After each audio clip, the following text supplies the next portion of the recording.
Yo, so what's up guys? So we saw the King of the Ring tournament finals between Randy Orton and Gunther, and it was a hell of a match. Although there's some controversy. So after Randy Orton hit the RKO, Randy went for the cover, and then Gunther goes for the injured left leg of Randy Orton, and then after that he rolls Randy Orton, but Randy Orton's shoulders was not down.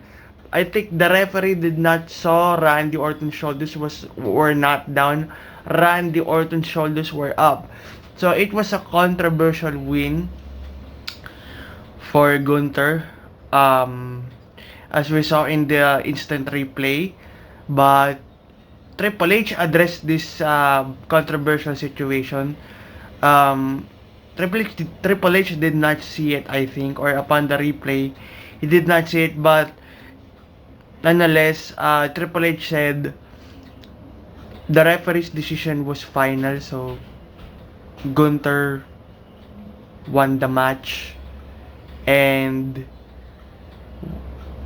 won the King of the Ring and will go to SummerSlam to face Damian Priest for the World Heavyweight Championship.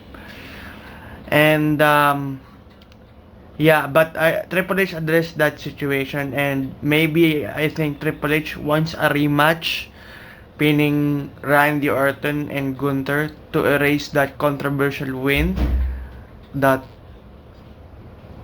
Gunther had, guys. So yeah, it was a controversial win for Gunther.